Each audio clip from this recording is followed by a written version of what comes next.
wabarakatuh. Salam sejahtera untuk kita semua. Rahayu. Selamat datang kembali di channel Manunggali Kaula Gusti. Perkenalkan, saya Ivan. Tema kali ini adalah kesatuan syariat, tarekat, hakikat, ma'rifat. Memang pada hakikatnya, sejatinya, pada intinya, keempat hal ini tidaklah boleh dipisah. Setiap ibadah kita kepada Allah Subhanahu wa Ta'ala, Tuhan yang Maha Esa, haruslah memiliki keempat hal ini. Barulah ibadah kita dinyatakan sempurna.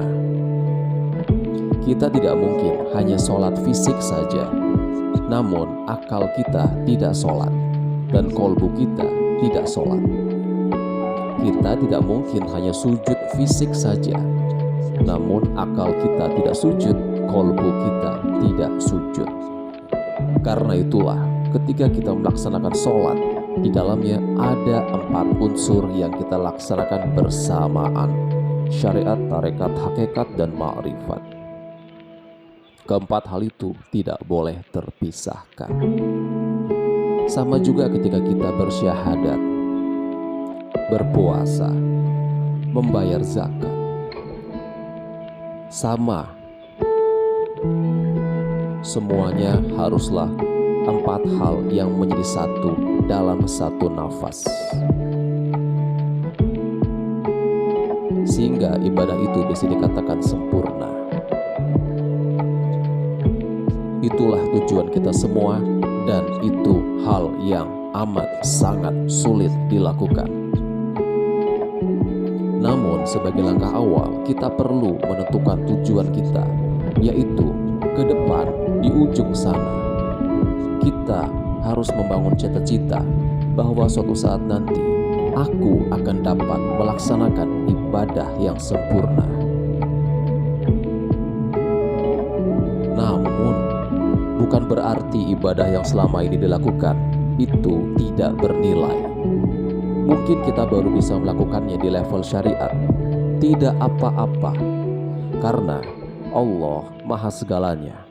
Allah tidak pernah memberikan beban di luar kemampuan hamba untuk menopang. Jadi jika memang kita baru mampu di bidang syariat, maka lakukanlah. Dan mungkin ada sebagian dari kita yang berbakat di bidang ma'rifat hakikat, sedangkan kurang di syariat, maka tidak apa-apa, lakukanlah yang terbaik. Karena sejatinya kita semua sedang berada dalam perjalanan menuju kesempurnaan ibadah itu. Kita semua berusaha menyempurnakan ibadah kita dengan cara yang kita bisa. Allah menciptakan kita berbeda-beda satu dengan yang lain. Tujuannya bukanlah supaya kita saling bertengkar satu sama lain atau merendahkan satu sama lain. Tujuannya supaya kita saling kenal mengenal, bersatu, layaknya puzzle yang berbeda satu sama lain, namun kemudian saling mengisi. Pun ketika kita sedang berusaha melangkah menuju kesempurnaan ibadah, kita akan melakukannya dari bentuk ibadah yang paling kita bisa. Beberapa di antara kita mungkin sangat bisa untuk sholat dan sangat menyukai sholat syariat, maka tidak apa-apa memulai dari hal itu.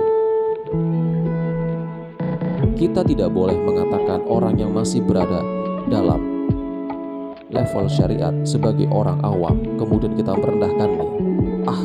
Orang awam tidak tahu hakikat dan ma'rifat Allah Subhanahu wa Ta'ala, tidak tahu hakikat dan ma'rifat ibadah. Sayang sekali. Kita tidak boleh mengatakan itu, karena tiap orang diciptakan berbeda, dan orang akan bertindak sesuai dengan kecenderungannya masing-masing. Ada juga orang yang berbakat di bidang hakikat ma'rifat, lalu kemudian kurang di bidang syariat. Kita juga tidak boleh mengatakan mereka sebagai dasar kaum zindik. Mereka meremehkan syariat. Mereka kira akan diterima ibadahnya tanpa syariat. Dasar ma'rifat iblis. Kita tidak boleh mengatakan hal itu, kita tidak pernah tahu. Karena pada sejatinya kita semua tetap dalam perjalanan. Kita semua sedang berada dalam perjalanan menuju kesempurnaan ibadah.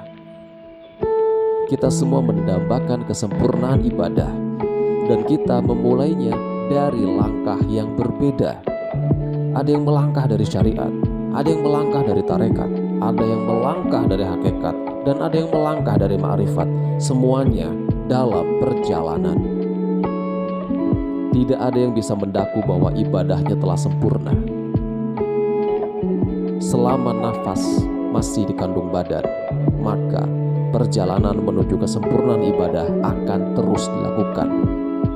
Bahkan jika ia adalah ulama terbesar di dunia, ia tetaplah dalam perjalanan menuju kesempurnaan ibadah.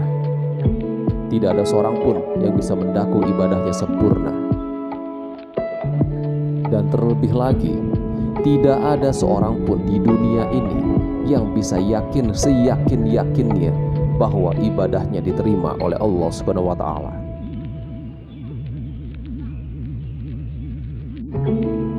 Mungkin sebagian teman-teman pernah mendengar kisah mengenai Imam Ghazali. Beliau bermimpi bertemu dengan Allah.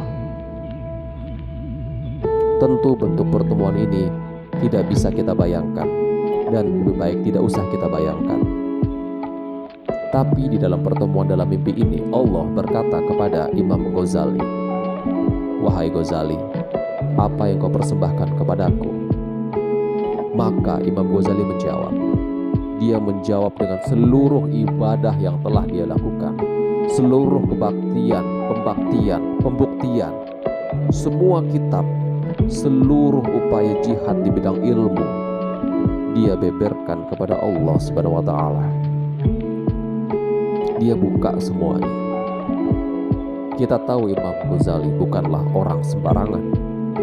Beliau seorang ahli ibadah, ulama besar, sangat cerdas, memiliki pengabdian luar biasa di bidang ilmu pengetahuan, di bidang ilmu agama. Beliau sosok yang luar biasa, tokoh yang kita kagumi hingga detik ini.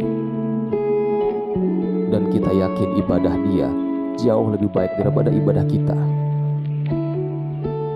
Namun apa jawaban Allah Subhanahu wa Ta'ala ketika mendengar seluruh bentuk ibadah dan pengabdian Imam Ghazali kepada Allah? Jawaban Allah adalah seperti ini: "Aku menolak semua ibadahmu." Itulah jawaban Allah Subhanahu wa Ta'ala.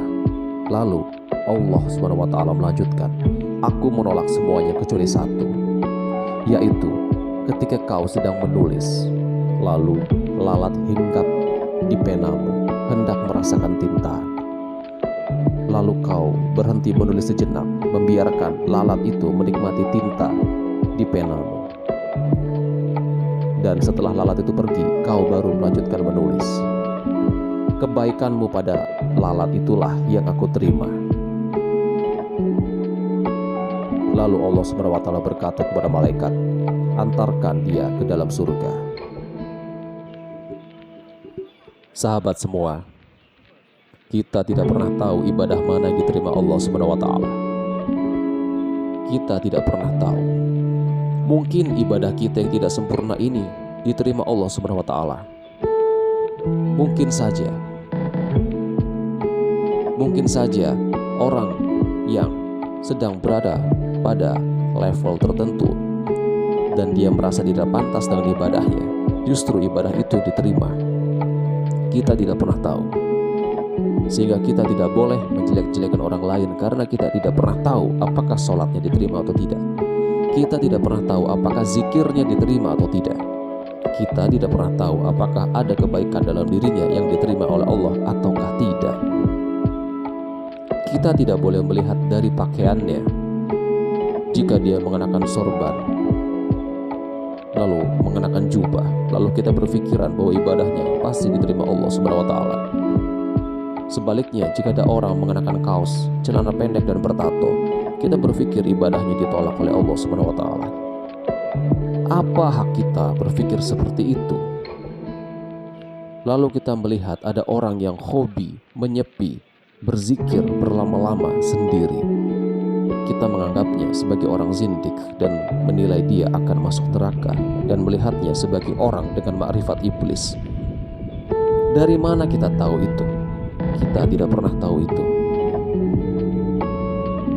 kecuali jika mereka memang melakukan keburukan kepada kita. Barulah kita bisa mengetahui hal itu. Kita tidak pernah bisa menilai orang lain secara sempurna.